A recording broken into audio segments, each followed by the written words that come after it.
Capítulo 10, 32. Lembrai-vos, porém, dos dias passados, em que depois de serdes iluminados, suportastes grande combate de aflições. Em parte fostes feitos espetáculo com vitupérios e tribulações, e em parte as fostes participantes com os que assim foram tratados.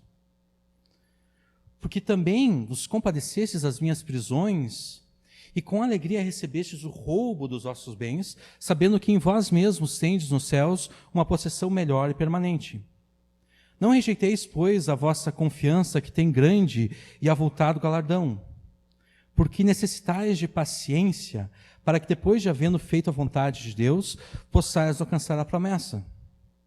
Porque ainda um pouquinho de tempo, e o que há de vir virá, e não tardará.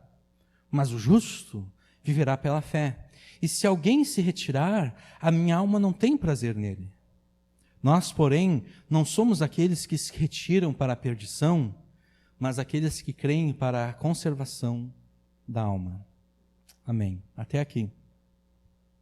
Na semana passada nós cobrimos um dos trechos mais sombrios de toda a palavra de Deus. Nós somos alertados que se rejeitarmos a Jesus, se nós desprezarmos o sangue da nova aliança que Ele derramou na cruz, se nós pecarmos contra o Espírito da graça, então não resta mais sacrifício para os nossos pecados. Não haverá mais salvação para nós. Resta somente o justo e horrível castigo de Deus.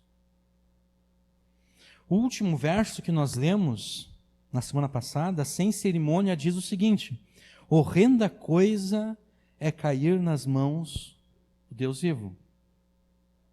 Que é o versículo exatamente anterior àquele que nós começamos a ler hoje, versículo 31. Horrenda coisa, horrível coisa é cair nas mãos do Deus vivo. Não há passagem bíblica mais assustadora do que essa. Porque não é possível voltar atrás.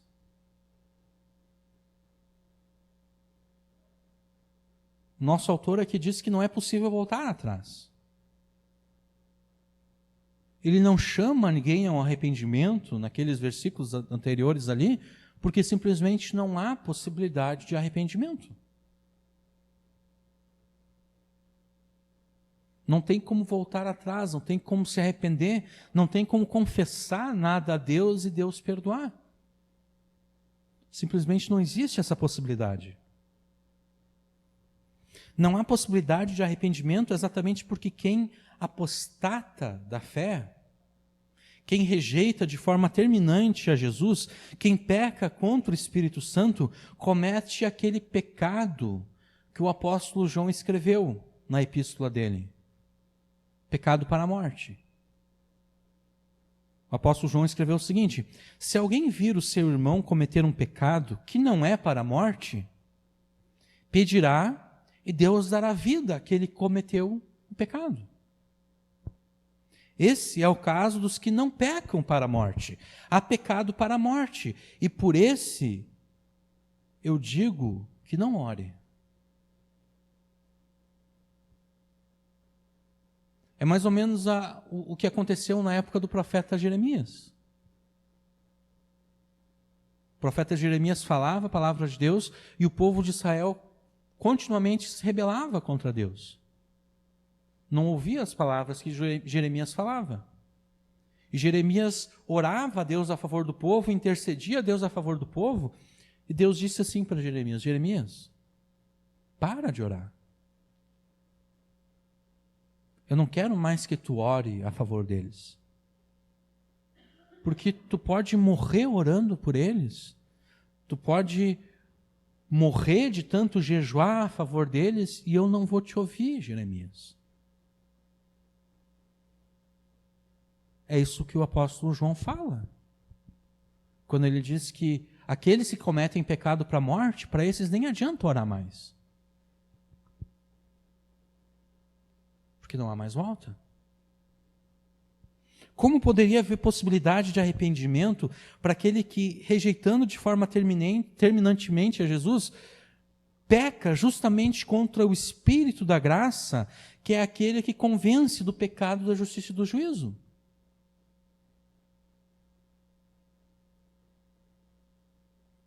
É o Espírito Santo que convence do pecado, da justiça e do juízo. E quando alguém peca contra o Espírito da graça, rejeitando de forma terminante a Jesus, essa pessoa ofendeu o Espírito.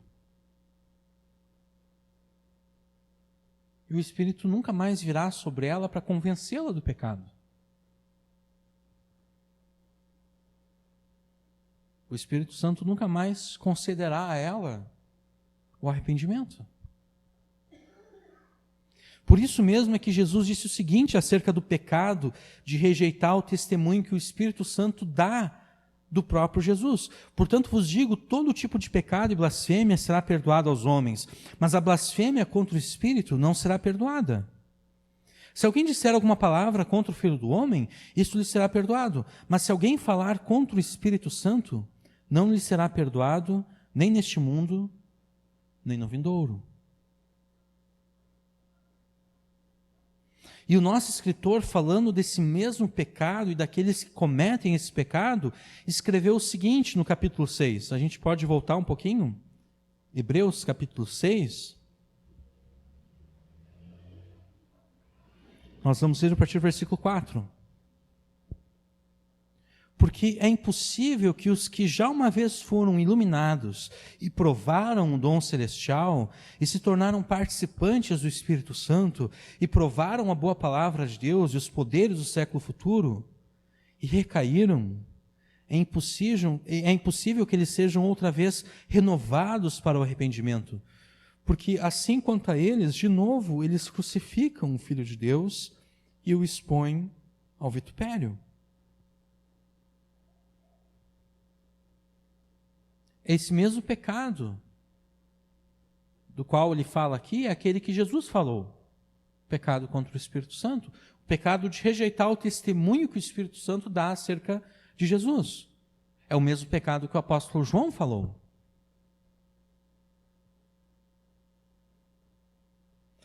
Mas uma coisa que nós temos que aprender é que Deus é um Pai amoroso. E como um pai amoroso, mesmo as suas palavras mais duras, elas são seguidas de palavras de ânimo e encorajamento. Porque é assim que os pais, que os bons pais agem com seus filhos. Mesmo naquele momento que os pais estão irados com seus filhos, porque os seus filhos desobedecem, e por mais que os pais falem, os filhos não obedecem, e eles repreendem os filhos, e eles castigam os filhos, e eles disciplinam os filhos, e por mais que a disciplina, o castigo, o xingão tenha sido pesado, quando passa aquela ira no coração do pai e da mãe, eles se voltam para os seus filhos com palavras de ânimo, com palavras de encorajamento. E Deus, como um pai amoroso que ele faz da mesma forma. É por isso que depois de escrever essas palavras aqui de Hebreus 6, que também são palavras pesadas, duras, o nosso escritor afirma em Hebreus 6 também, versículo 9, o seguinte: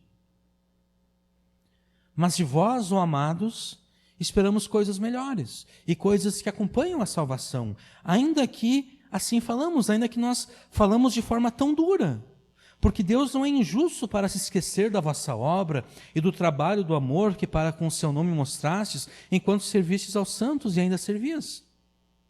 Mas nós desejamos que cada um de vós mostre o mesmo cuidado para a completa certeza da esperança até ao fim, para que não vos façais negligentes, mas sejais imitadores dos que pela fé e paciência herdam as promessas.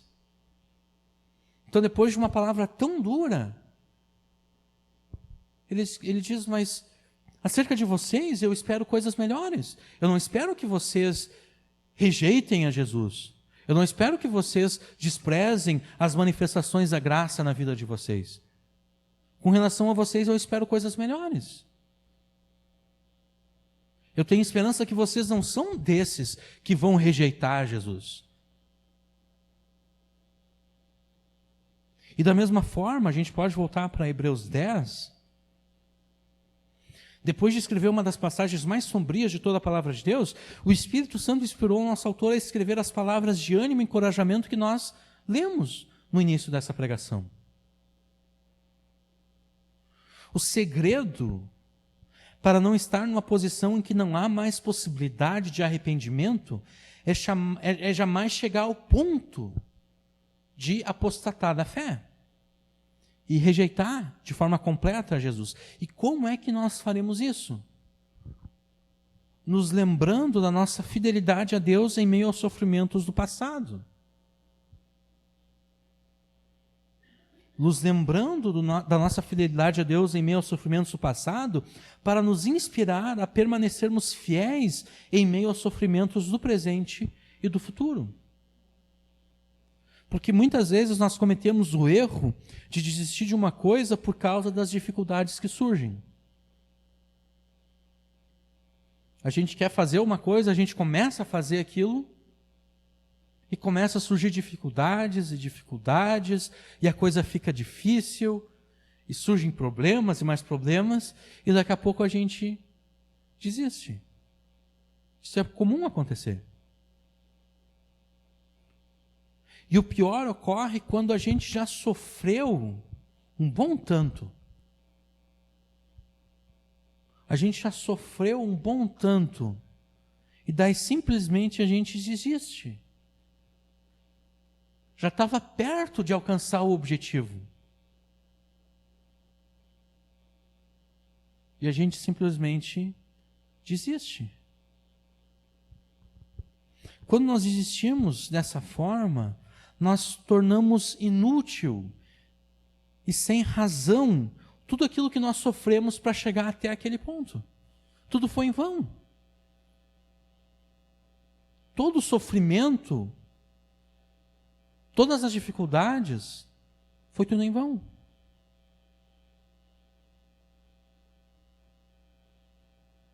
Como se gosta de dizer, principalmente com relação ao futebol, nadou e morreu na praia.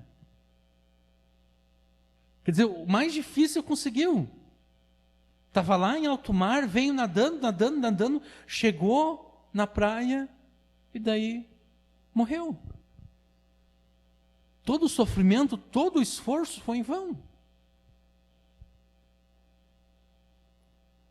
Foi sem razão. Era melhor, então, se é para morrer, então que morra em alto mar, pelo menos. Não precisa se cansar, não precisa sofrer tanto. Se é para morrer, morre em alto mar, não na praia. Não existe nada pior do que o sofrimento inútil, do que o sofrimento sem razão, do que o sofrimento sem propósito. Isso acontece nas nossas vidas com relação às coisas temporárias desse mundo e pode muito bem acontecer conosco com relação às coisas eternas de Deus. Sempre existem aqueles que, tendo começado a seguir a Jesus, desistem no meio do caminho, por não suportar os sofrimentos e os trabalhos que surgem pela fidelidade que eles devem a Jesus. Sempre existem essas pessoas. Todo o sofrimento que eles suportaram por causa de Jesus foi em vão. Era melhor então eles nem terem começado a seguir a Jesus. Pelo menos eles não teriam sofrido.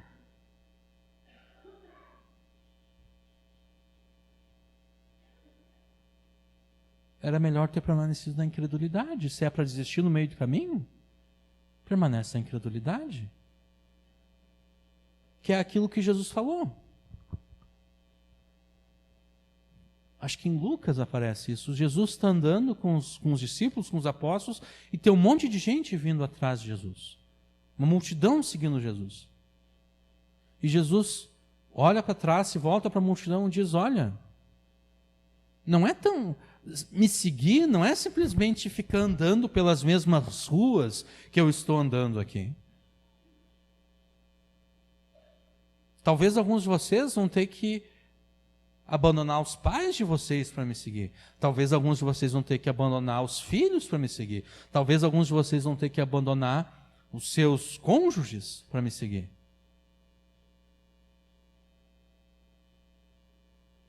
Porque quem disse que um casal, estando casado, Paulo fala com relação a isso, né? O homem se converte, quem garante que a mulher dele também vai se converter? Ou ao contrário, a mulher se converte, quem garante que o marido dela vai se converter? É uma bênção quando os dois se convertem. Mas e quando apenas um se converte? Então, Jesus falou, me seguir não é simplesmente andar por onde quer que eu vá.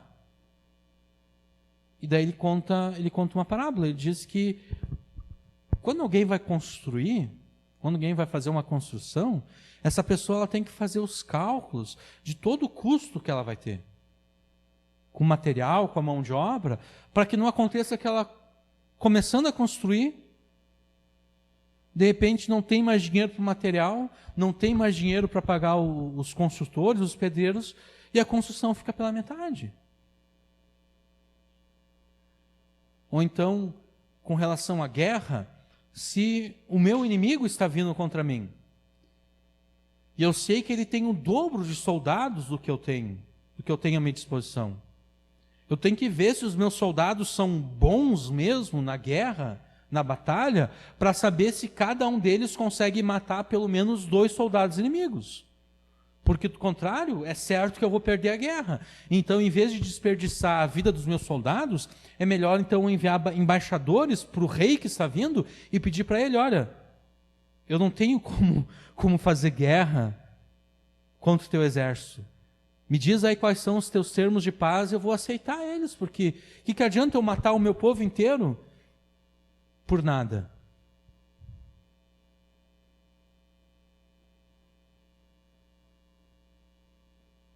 Não adianta começar a seguir a Jesus e desistir no meio do caminho.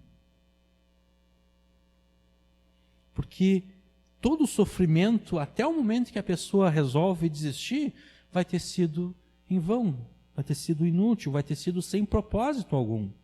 Uma das dificuldades que assolam os crentes é exatamente essa consistência ao longo do tempo. É a pessoa permanecer firme e fiel a Jesus ao longo do tempo. Esse é um dos problemas que mais assolam os crentes. É a sua perseverança em meio às várias estações da vida. Porque perseverar quando tudo está bem, isso é fácil, né? Tu não precisa de perseverança quando tudo está bem. Só bota no piloto automático e vai indo. Está tudo bem. A perseverança é necessária exatamente quando tem algumas coisas que não estão bem. Tem algumas coisas que a gente não está gostando. Ali é necessário perseverança. E nesses versos aqui, o escritor de Hebreus trata exatamente desse problema. E o argumento que ele usa para tentar levar os seus leitores a permanecer fiéis a Jesus até o final é trazer à memória deles a fidelidade que eles tiveram nos sofrimentos do passado. E dessa forma animá-los a permanecer firmes e fiéis até o final. Porque Deus não se agrada daqueles que começam bem e terminam mal. Deus se agrada daqueles que, tendo começado bem, suportam com perseverança as dificuldades da vida e com fidelidade terminam bem a sua vida. É desses que Deus se agrada. E é por isso que o Espírito Santo inspirou o escritor de Hebreus a escrever essas palavras. E é isso que o Espírito Santo quer que você aprenda nessa noite, que tendo começado bem a sua vida com Jesus, você também deve terminar bem essa vida. Essa é a lição que nós devemos aprender para a vida com relação às coisas temporais, mas muito mais com relação às coisas de Deus. Não basta começar bem, é necessário terminar bem. Que nós nos lembremos então da nossa fidelidade a Deus nos sofrimentos passados, para que assim nós nos animemos e perseveremos com fé até o final, para alcançarmos dessa forma a consumação, a plenitude da nossa salvação.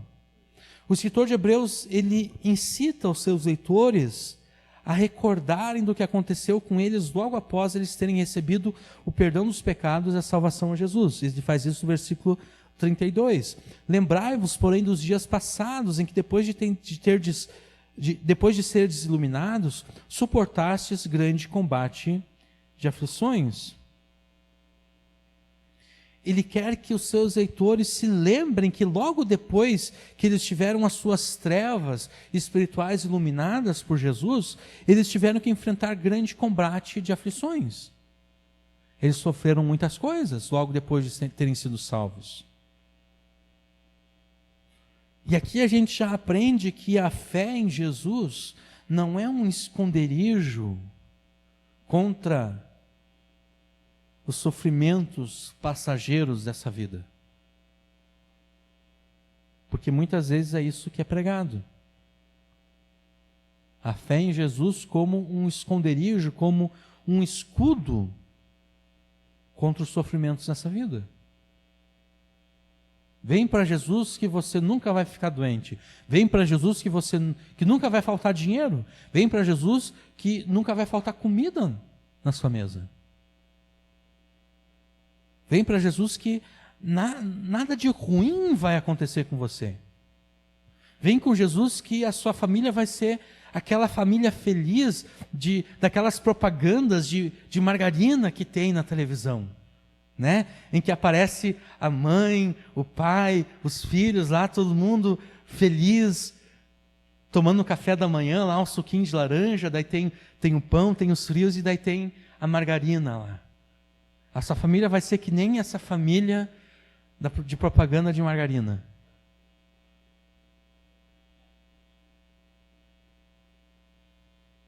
Mas nós sabemos que não é assim, né? Nós sabemos que não é assim por duas razões. Porque a palavra de Deus diz que não é assim e porque nós mesmos já experimentamos nas nossas vidas, nas nossas famílias, que não é assim. Né? Por mais que nós os amemos, existem momentos em que a nossa família é essa família da propaganda de margarina, mas tem outros momentos que não é bem assim.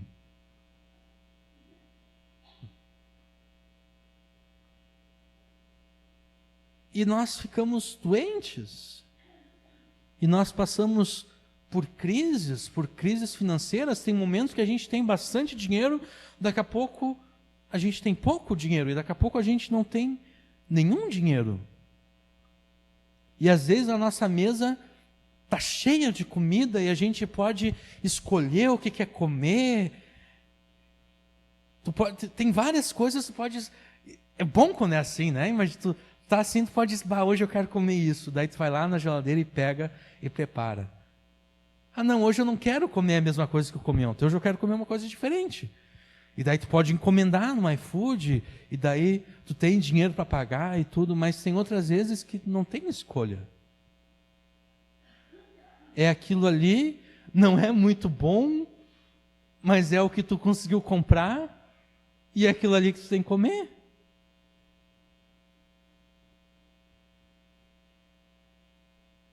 A fé em Jesus não é um esconderijo, um escudo contra os sofrimentos passageiros da vida. A fé em Jesus é um escudo, é um esconderijo contra o sofrimento eterno. Isso sim. Aqueles que creem em Jesus têm em Jesus um escudo, um esconderijo contra a ira de Deus que vai se manifestar eternamente no inferno. Isso sim. Mas com relação aos problemas dessa vida, O justo padece a mesma coisa que o injusto. Assim como a crise afeta os incrédulos, a crise afeta os crentes. Assim como os incrédulos ficam doentes, ficam enfermos e morrem, assim também os crentes ficam doentes, enfermos e morrem.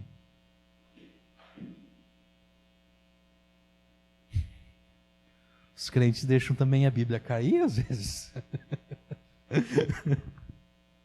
Acontece. O problema não, a questão, crentes incrédulos sofrem nesse mundo. Isso a gente deve entender. A questão é que a razão pela qual os crentes em Jesus sofrem é diferente das razões pelas quais os incrédulos sofrem. De uma forma geral, os incrédulos sofrem por causa dos pecados que eles cometem, por causa das desobediências que eles cometem contra Deus. Isso é que causa o sofrimento deles. O cara lá está com um casamento infeliz. Por quê? Porque ele resolveu trair a mulher. Bom, ele pediu, né? E se a mulher tivesse traído ele, será que ele não ficaria, ele não trataria a mulher dele da mesma forma que a mulher dele está tratando ele agora? Provavelmente sim. Então foi ele que procurou aquele problema. Né? Ninguém colocou uma arma na cabeça dele e obrigou ele a trair a mulher. Então, a maioria dos problemas que os incrédulos enfrentam é por causa dos pecados que eles cometem. Já os crentes, exatamente o oposto. Ou pelo menos deveria de ser o oposto. Os problemas que os crentes enfrentam não é pelos pecados que eles cometem, mas é exatamente porque eles não cometem pecados. Então, tu está lá no teu emprego e o teu chefe, o teu patrão, espera que você minta para os clientes. E você não mente, porque você não peca. E daí você começa a enfrentar problemas no trabalho.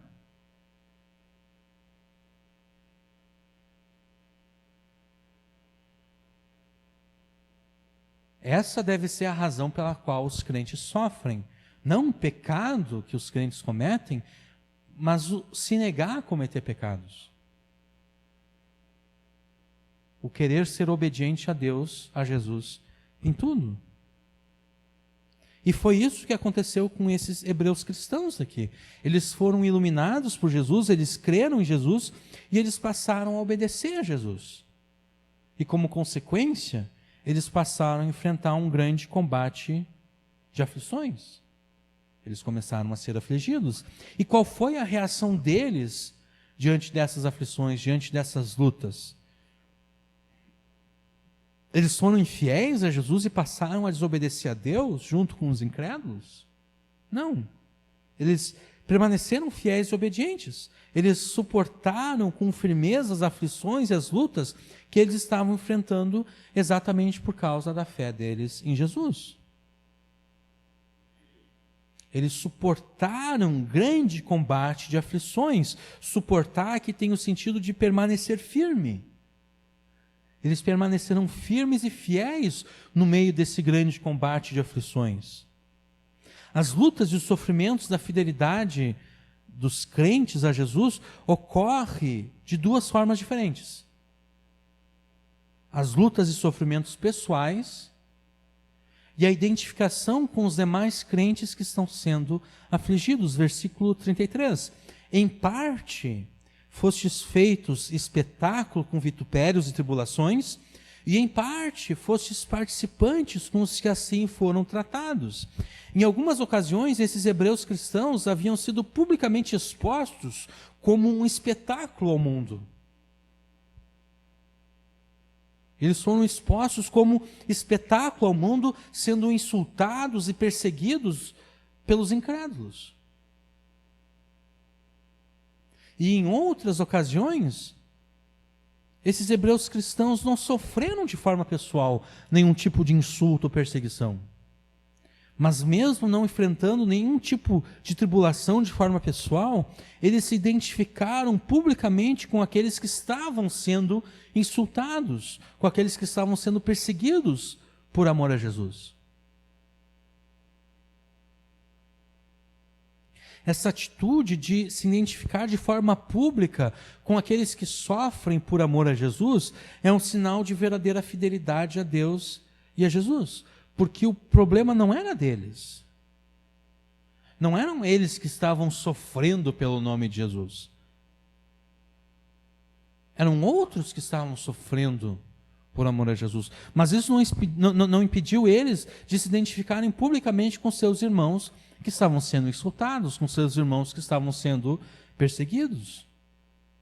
Eles se identificaram publicamente com os que estavam sofrendo por causa de Jesus, arriscando a sua própria segurança. Porque a partir do momento que você se identifica com alguém que está sofrendo, você se coloca na mira daquele que está causando o sofrimento da vida da outra pessoa. Isso é uma verdadeira prova de amor a Jesus.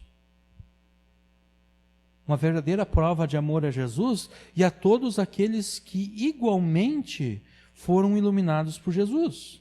Porque a gente poderia pensar em termos dos relacionamentos humanos. Imagine que você tem um irmão, uma irmã, um amigo.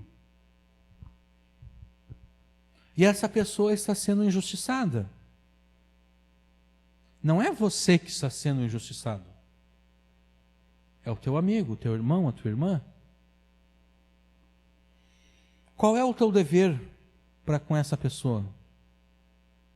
Para com esse teu irmão, irmã ou amigo que está sofrendo injustamente? A tua responsabilidade não é exatamente se identificar com ele?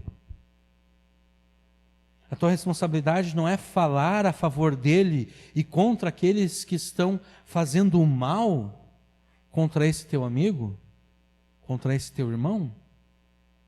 A tua responsabilidade não é arriscar o teu próprio bem-estar e a tua própria segurança para por todos os meios tentar livrar esse teu irmão? Não é estar disposto a sofrer o mesmo que o teu irmão está sofrendo, se acontecer de você não ser bem-sucedido na tentativa de salvá-lo daquele sofrimento? Que é mais ou menos aquilo que o pai já repetiu aqui várias vezes. O conceito de amizade que o pai tinha com relação ao mundo é que o verdadeiro amigo é aquele que está disposto a apanhar contigo. Alguém que não está disposto a apanhar contigo não é teu amigo. Porque se essa pessoa não está disposta a apanhar contigo, quer dizer que ela está disposta a se juntar àqueles que estão batendo em você.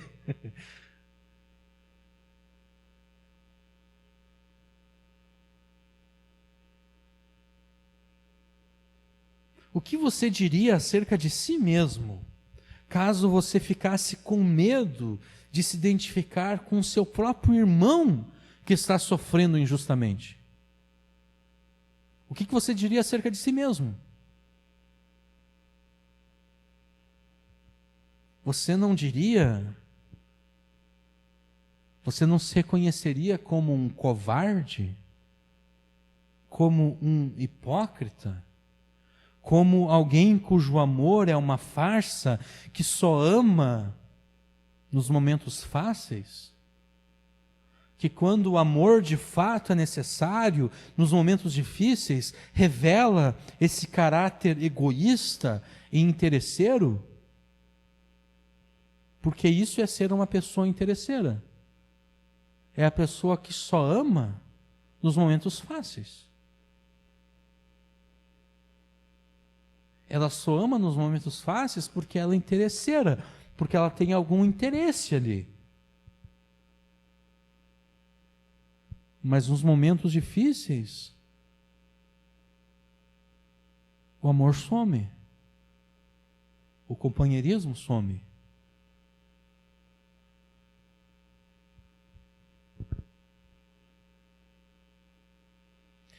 Mas esses crentes hebreus, eles não eram covardes.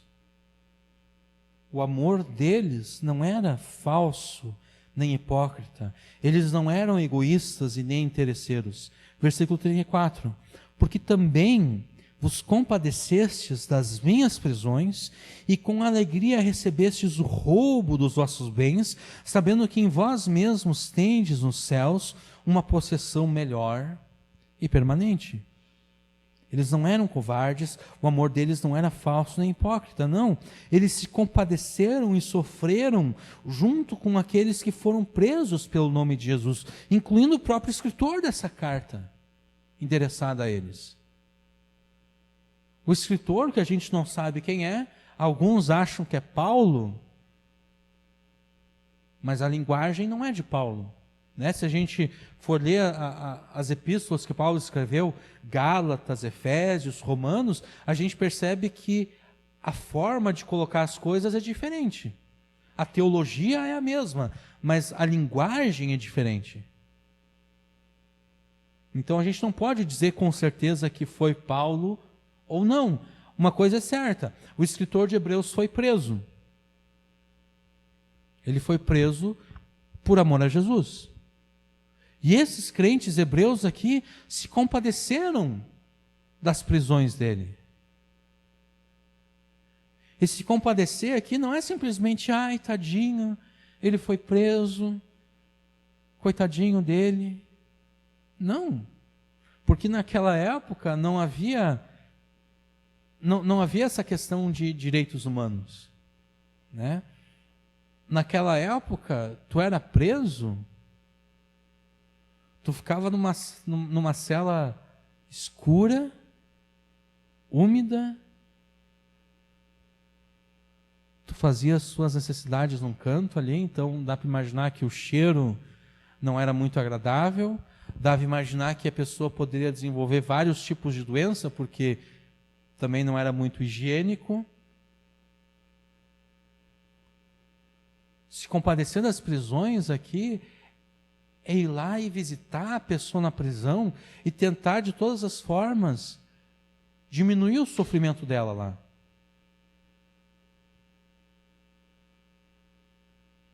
Que é aquilo que Jesus fala, por exemplo, todo aquele que oferecer um copo de água fria a alguns destes meus pequeninos, não vai perder o seu galardão. Por quê? Porque oferecer água, quando Jesus fala em termos de oferecer água, Jesus não está falando de alguém que está passando aqui na frente num dia quente de verão, e a pessoa está cansada, e ela está com sede, e daí a gente oferece água para ela, e daí a gente descobre que, que aquela pessoa também é crente como nós. Não, oferecer água é ir até lá na prisão, onde os nossos irmãos estão presos, e com sede, não recebendo água de ninguém, e a gente vai lá e dá água para eles. Porque se a gente não for dar água para eles, ninguém vai dar e eles vão morrer de sede lá. Porque os romanos não estavam assim tão preocupados. Ai, coitadinho do preso fulano de tal, ele não recebeu a parte de água dele que ele tem que beber hoje. Ele não recebeu os 2 litros diários, ou os 3, ou os 4 litros diários de água que ele tem que tomar. Eles não estavam muito preocupados com isso.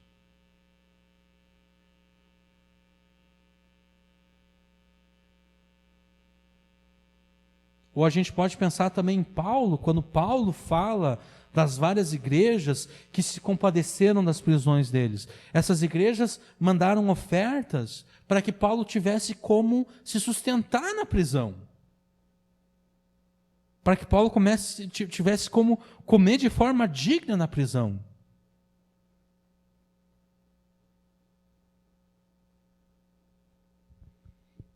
E esses crentes hebreus aqui, eles não eram covardes, porque ao se identificar assim com aqueles que foram presos por amor a Jesus, eles estavam arriscando eles mesmos a serem presos. Eles entravam lá na cadeia onde os irmãos estavam presos, e eles, de repente, poderiam ser presos também e não sairiam mais da cadeia.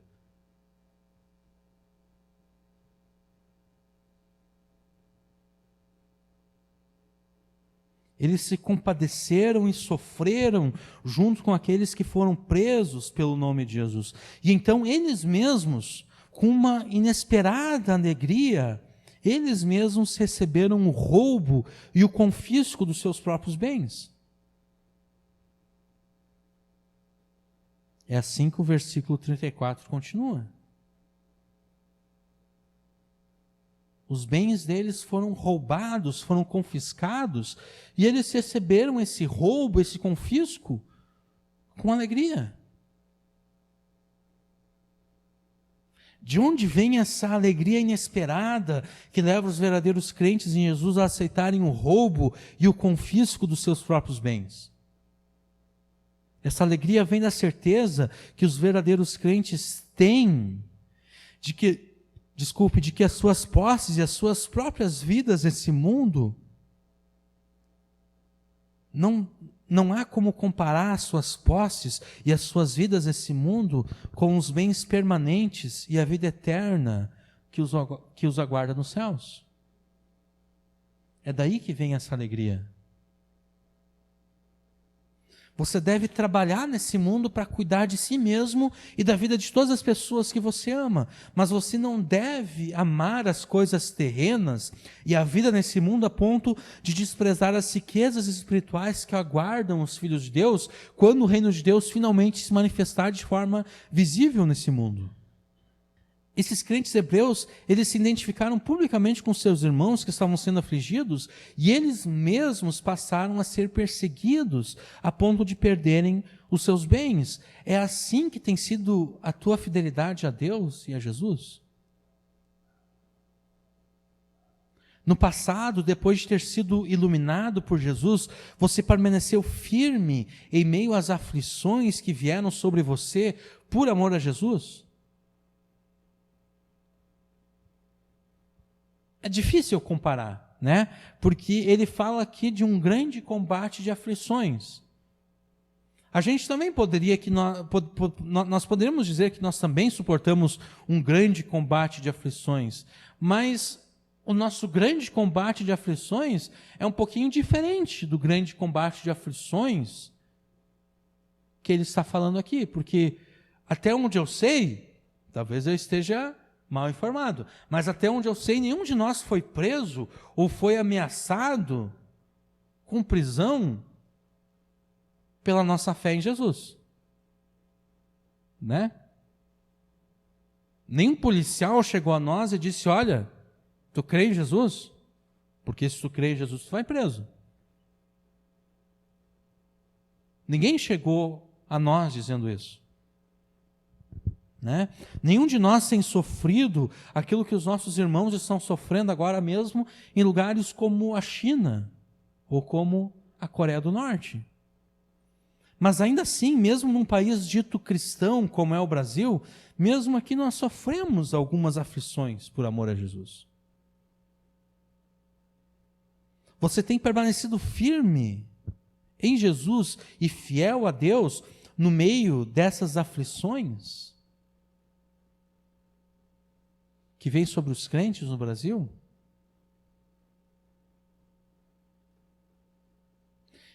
E mesmo que você não tenha sido afligido, você tomou as dores dos teus irmãos em Cristo quando eles foram afligidos e você se identificou publicamente com eles e você falou a favor deles contra aqueles que estavam afligindo eles?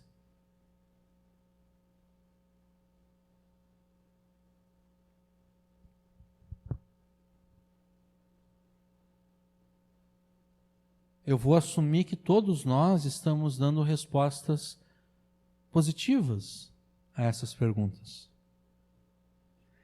É essa fidelidade a Deus que você demonstrou no passado, nos sofrimentos passados, que você deve trazer à memória todas as vezes que estiver sendo tentado a se tornar infiel a Jesus nos sofrimentos presentes.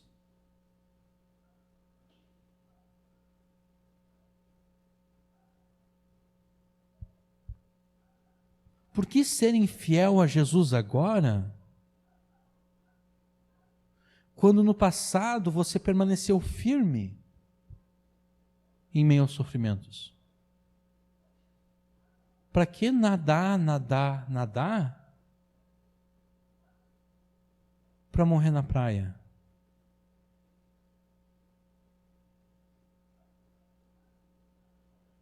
Você se dispôs a ser afligido no passado exatamente porque creu que os teus bens terrenos e a tua vida nesse mundo valem menos do que os bens espirituais e a vida eterna que te aguardam nos céus.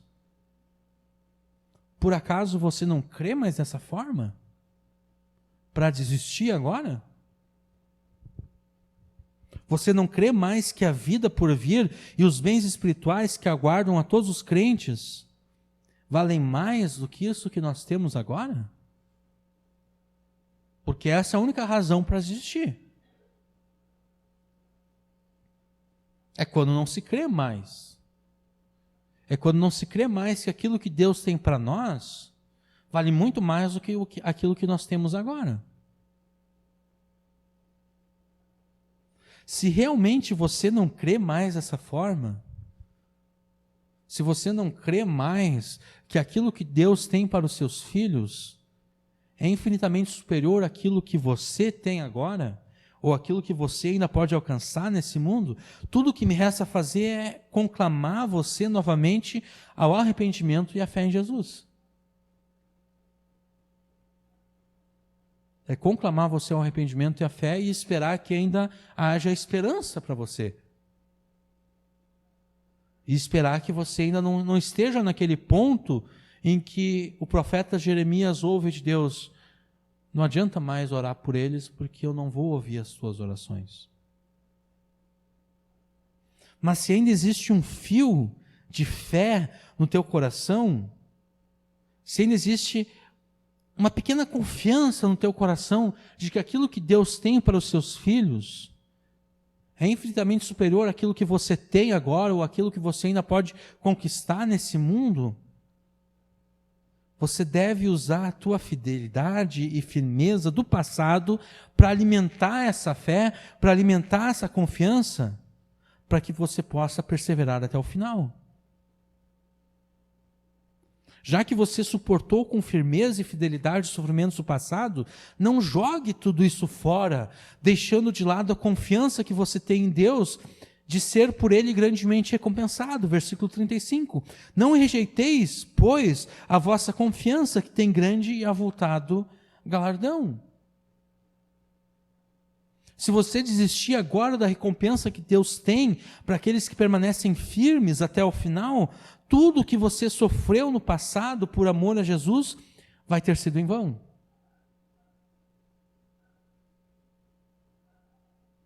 Vai ter sido em vão, vai ter sido sem razão, sem propósito algum.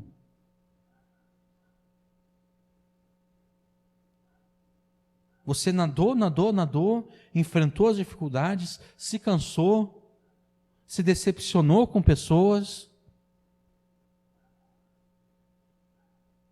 E tudo isso vai ser em vão. Uma das marcas do verdadeiro crente é a constância dele, a perseverança dele até o final, não importa o custo. Essa é uma das marcas do crente. Ele permanece constante, ele permanece firme, ele permanece perseverante. Isso não quer dizer que não possam ocorrer momentos de fraqueza. Isso não quer dizer que não possam acontecer de o crente verdadeiro e fiel chegar perto do ponto de desistir.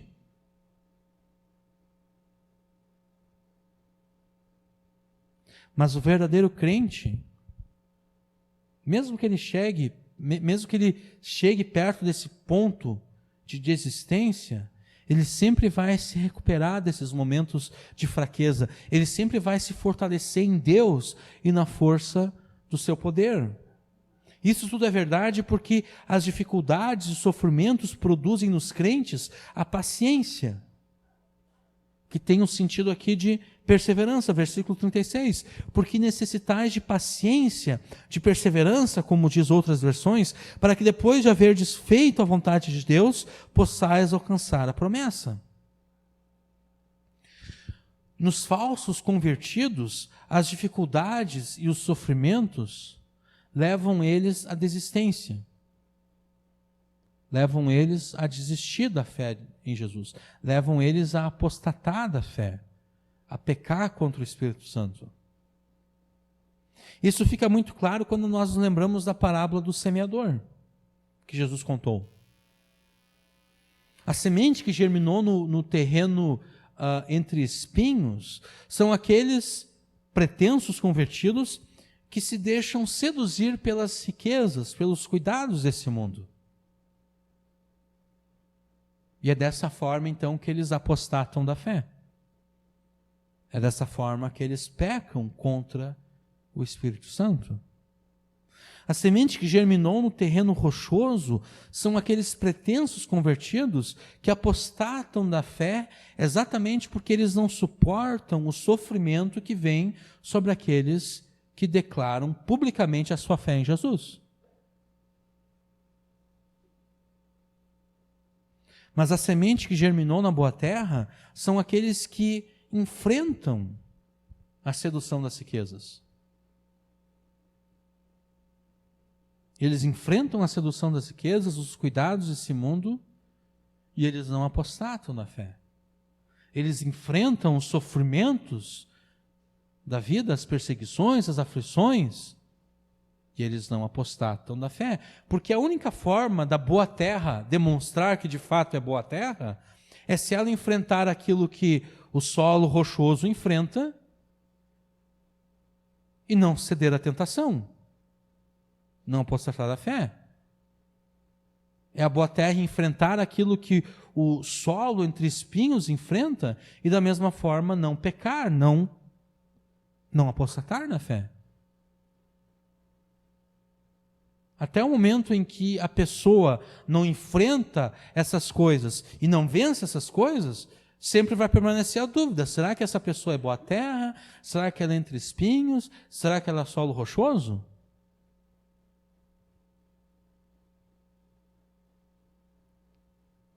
É por isso que em Romanos 5, Paulo diz que é bom para aqueles que foram justificados pela fé passar pelas dificuldades. Paulo diz que é bom, porque é por meio dessas dificuldades que os crentes aprendem a perseverança. Ele diz: portanto, justificados pela fé, temos paz com Deus, por meio de nosso Senhor Jesus Cristo, por intermédio de quem obtivemos também acesso pela fé a esta graça, na qual estamos firmes. E nos gloriamos na esperança da glória de Deus. E não somente isso, mas também nos gloriamos nas tribulações, sabendo que a tribulação produz perseverança, e a perseverança a aprovação, e a aprovação a esperança. E a esperança não causa decepção, visto que o amor de Deus foi derramado em nossos corações pelo Espírito Santo que nos foi dado. O perdão dos pecados e a justificação pela fé, que foram obtidos para nós e por nós pelo sacrifício de Jesus, são concedidos mediante a fé no próprio Jesus. É necessário que nós creiamos em Jesus para termos os nossos pecados perdoados. É necessário que nós creiamos em Jesus para que sejamos justificados pela fé. Mas a fé que recebe de Jesus o perdão e a justificação não é qualquer tipo de fé. Não basta a pessoa dizer: eu creio em Jesus. Porque durante o ministério de Jesus, muitas pessoas chegaram até Jesus e disseram: eu creio em ti, Senhor Jesus. Mas o próprio Jesus não confiava nessas pessoas. Isso aparece, por exemplo, lá em João capítulo 2. João capítulo 2, Jesus transforma a água em vinho. E daí ocorre uma discussão, aí Jesus purifica o templo, ocorre a discussão sobre por que Jesus está purificando o templo, quem deu essa autoridade a Jesus e o significado disso. E então o João fala que Jesus fez vários sinais. E muitas pessoas viram os sinais que Jesus fez e creram em Jesus. E daí o João completa o seguinte: mas o próprio Jesus não confiava nessas pessoas, porque ele bem sabia aquilo que havia no homem. daí entra no capítulo 3, João apresenta Nicodemos como um exemplo dessas pessoas que creram em Jesus por causa dos sinais, mas a quem Jesus não confiava. Porque Nicodemos diz: mestre, nós sabemos que tu és vindo de Deus, porque ninguém pode fazer esses sinais que tu fazes se Deus não for com ele. Aí o que Jesus responde? Nicodemos, tu não entrou no reino de Deus, tu nem sequer viu o reino de Deus.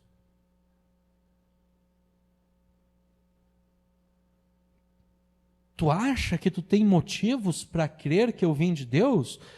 Tu não sabe de nada, Nicodemos.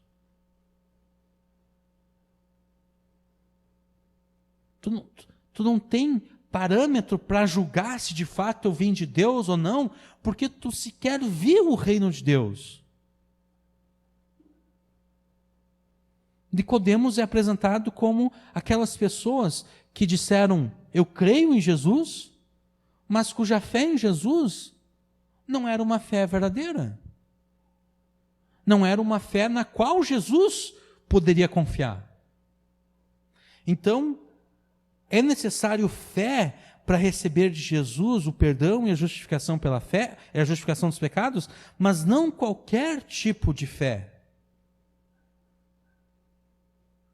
Um tipo específico de fé é necessária, uma fé viva, uma fé verdadeira, uma fé obediente, uma fé perseverante.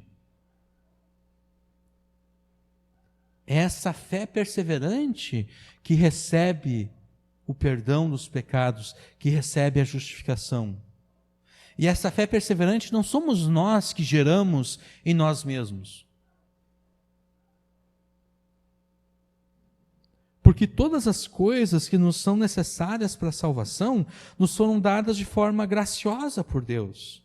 Porque pela graça sois salvos por meio da fé, e nem isso vem de vós, nem a fé vem de vós. A fé é um dom de Deus, não vem das obras para que ninguém se orgulhe, porque fomos feitos por Ele, criados em Cristo Jesus para as boas obras, previamente preparadas por Deus para que nós andássemos nelas. Sendo então que essa fé viva, verdadeira, perseverante, que recebe de Jesus o perdão e a justificação, não vem de nós, mas vem de Deus, é Deus que trabalha em nós e para nós, os seus filhos, para que nós tenhamos essa fé viva, essa fé verdadeira, essa fé perseverante. E Deus faz isso, Deus trabalha em nós, para que nós tenhamos essa fé perseverante por meio das circunstâncias adversas que nós enfrentamos nesse mundo. É por isso que o nosso escritor diz aqui que é necessário que nós desenvolvamos essa paciência perseverante. Necessitais de paciência. É necessário desenvolver essa paciência. É necessário desenvolver essa perseverança. Ele fala da necessidade de desenvolver exatamente porque o trabalho de Deus em nós não é algo mágico. Não é um passe de mágica e daí eu sou feito perseverante. Não é assim que ocorre. Deus não trabalha com mágica. Deus trabalha sempre em termos de maturidade, de crescimento. Que é como todos os pais trabalham com seus filhos. Enquanto os filhos são nenês, ou muito pequenos ainda, os pais fazem tudo pelos seus filhos. Mãe, estou pronto, grita a criança lá do banheiro. E lá vai a mãe limpar o seu filhinho, a sua filhinha no banheiro. Mas quando o cara completa 15 anos, né, vai ficar meio estranho, né? Mãe, estou pronto. Com 15 anos se espera que o cara saiba se higienizar no banheiro.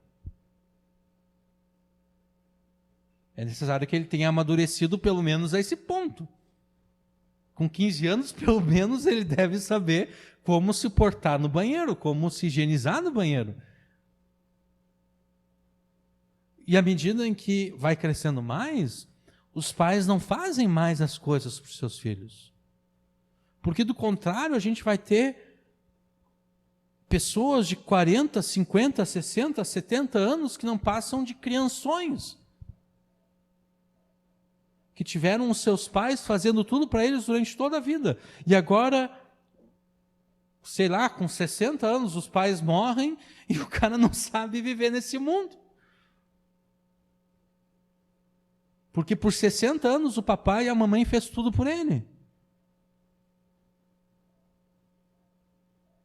É necessário que ocorra esse amadurecimento e Deus trabalha da mesma forma conosco. No início da nossa vida com Jesus, Deus nos protege de muitas coisas. Mas à medida em que nós vamos crescendo, Deus vai tirando um pouquinho dessa proteção. Da mesma forma que os pais vão tirando a proteção dos seus filhos.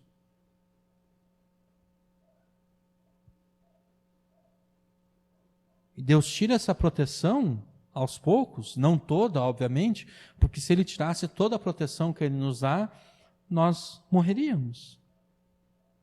Mas Ele vai tirando a proteção dele aos poucos, para que nós venhamos a enfrentar as dificuldades dessa vida, as dificuldades daquele que diz crer em Jesus, para que nós venhamos a amadurecer, para que nós venhamos a crescer.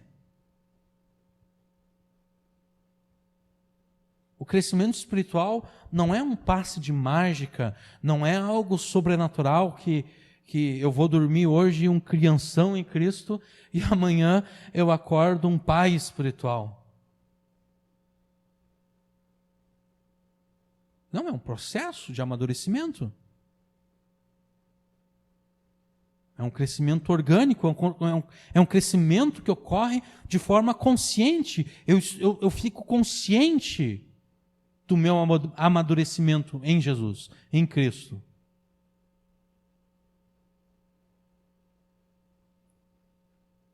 Esses dias eu estava ouvindo um pregador norte-americano e ele estava falando de como a atual geração é uma geração muito infantil. De que as pessoas não aguentam ouvir uma opinião contrária, elas ficam ofendidas com qualquer pessoa que tenha uma opinião contrária à dela. Esse cara, ele tem uns 50 e poucos anos, e ele disse que ele se lembra exatamente do momento em que ele deixou de ser criança. Ele disse que ele estava brincando com a bicicleta dele na frente de casa, e uma criança ali da vizinhança chamou ele de algum nome, ofendeu ele. O primeiro instinto dele foi correr para a mãe e para o pai e dizer que o fulano de tal me xingou. Mas daí ele pensou, para que eu vou fazer isso? É mais divertido ficar brincando aqui, andando de bicicleta na rua. Ele disse, foi naquele momento que eu deixei de ser criança. Foi naquele momento em que eu não permiti mais que coisinhas bobas me ofendessem.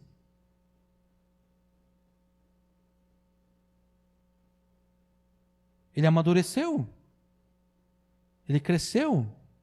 E de forma consciente. Não foi um passe de mágica, foi uma escolha dele. Ele pensou, eu posso ir lá na minha mãe dizer que o meu amiguinho me xingou, ou eu posso continuar brincando aqui na rua. Eu vou continuar brincando aqui na rua.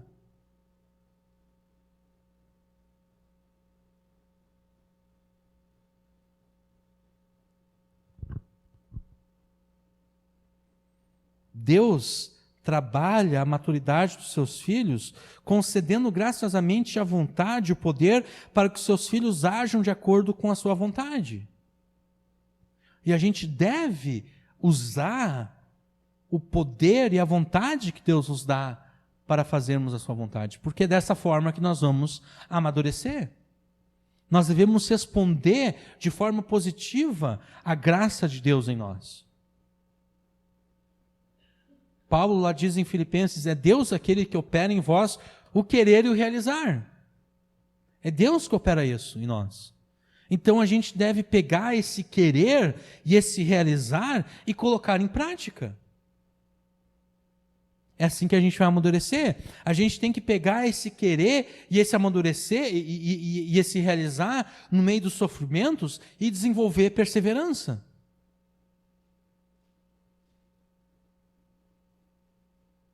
Ah, fulano de tal me ofendeu. Tá bom, e daí? Grande coisa, ele te ofendeu. Isso tá... É óbvio que ninguém gosta de ser ofendido, né? Mas isso está te prejudicando de alguma forma? Isso te impede de continuar vivendo nesse mundo? Essa ofensa que tu recebeu? Se sim, é porque nós somos crianças ainda. Né? Porque criança é aquela pessoa que vê cara feia e se intimida. E começa a chorar, porque fica com medo. É normal que uma criança haja dessa forma. Mas um homem de 20 anos, por exemplo, não pode ver uma cara feia e começar a chorar. Porque fulano de tal me olhou meio feio, fez uma careta para mim e daí eu fiquei com medinho. Não. Como diria o meu tio, tu é homem ou tu é Coca-Cola? O que tu é? Deus espera que os seus filhos sejam homens e mulheres de verdade. Homens e mulheres que aprendam a perseverança no meio do sofrimento, no meio das dificuldades. Ao colocar os seus filhos em situações de sofrimento e aflição, Deus está criando a oportunidade perfeita para que, em resposta à sua graça, os seus filhos respondam com maturidade e com perseverança.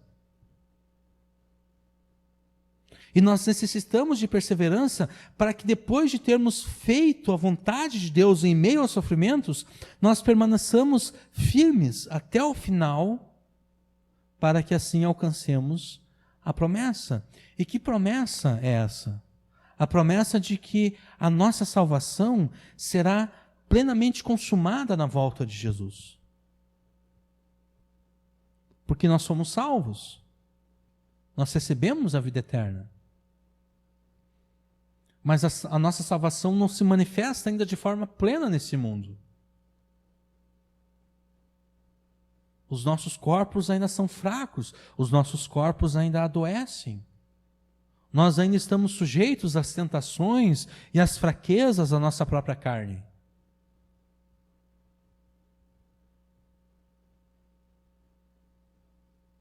Nós somos salvos, mas nós esperamos a plenitude da nossa salvação quando Jesus voltar. A nossa esperança deve ser tal que nós fiquemos firmes até o momento em que Jesus virá para consumar a nossa salvação. E isso não vai demorar muito. Versículo 37. Porque ainda um pouquinho de tempo e o que há de vir virá. E não tardará. Pode até parecer demorado. Pode até parecer que Jesus já deveria ter voltado. Mas não compete a nós julgarmos se Jesus já deveria ter voltado ou não. Não compete a nós fazermos esse tipo de julgamento. Compete a nós sabermos que, do ponto de vista de Deus, a volta de Jesus não tardará. E, na verdade, não compete a nós tentarmos descobrir quando a volta de Jesus vai acontecer. Compete a nós permanecermos firmes na fé em meio aos sofrimentos, sem jamais voltar atrás, sem jamais recuar. Versículo 38. Mas o justo viverá pela fé. E se alguém se retirar, se alguém recuar, a minha alma, diz Deus, não tem prazer nele. Aqui o escritor de Hebreus está citando o profeta Abacuque.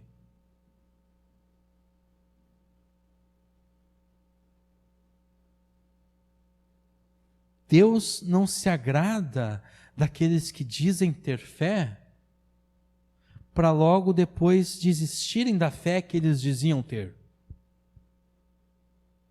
Deus não se agrada desse tipo de pessoa. O justo de Deus, aqueles que Deus justificou pela fé, são aqueles que, tendo crido uma vez, permanecem firmes nessa fé até o final, sem recuar, sem voltar atrás. Aqueles que recuam da sua pretensa fé jamais chegaram a ser justificados por Deus e jamais chegaram a ser chamados por Deus de meus justos. O justo viverá pela fé. Outras versões colocam aqui o meu justo, porque Abacuque coloca o meu justo viverá pela fé. Deus não chama de seus aqueles que creem em Jesus e depois desistem dessa fé. Deus chama de meus justos aqueles que creem em Jesus e permanecem firmes até o final. Deus não justifica aqueles que falsamente creem em Jesus.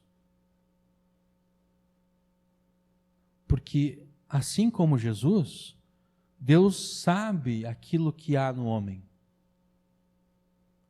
E Deus sabe se a fé que eu digo ter em Jesus é uma fé verdadeira ou não.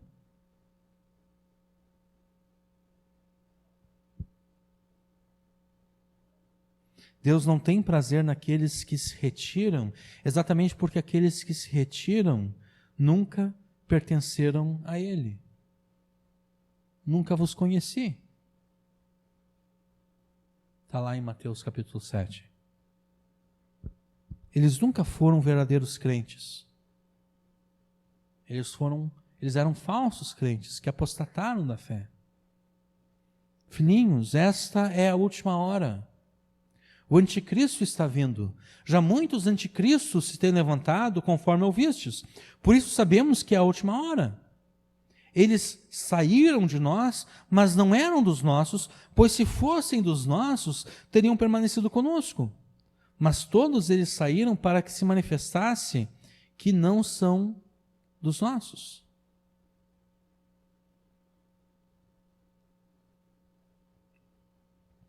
O escritor de Hebreus termina esse capítulo com uma palavra de confiança e esperança, colocando-se junto com seus leitores entre aqueles que perseveram na fé até o final, sem jamais voltar atrás. Nós, porém, não somos aqueles que se retiram para a perdição. Nós não somos aqueles que voltam atrás e apostatam da fé. Nós não somos aqueles que desprezam a Jesus. Nós não somos aqueles que desfazem do sangue da aliança. Nós não somos aqueles que pecam contra o Espírito da graça para a sua própria perdição. Não. Nós somos aqueles que creem e permanecem firmes nessa fé até o final para a preservação das nossas almas. Essa era a esperança do escritor de Hebreus. De que os seus ouvintes, apesar de ele ter de escrever palavras tão duras, a esperança dele é que eles, como ele, não eram daquele grupo de pessoas que desiste, que volta atrás. A esperança dele é que esses crentes hebreus eram iguais a ele, pertenciam ao grupo de pessoas que permanecem firmes até o final para a preservação da alma. E essa deve ser a nossa esperança também. Essa deve ser a nossa esperança em meio aos sofrimentos da vida, de que nós não somos aqueles que se retiram. Nós somos aqueles que permanecem firmes. E quando vier a dificuldade, quando vier o sofrimento, quando vier a aflição, e a gente pensar, chega, é demais, que nós nos lembremos desse versículo. Nós não somos daqueles que se retiram para a perdição da alma. Nós somos daqueles que creem para a conservação da alma, para a salvação eterna.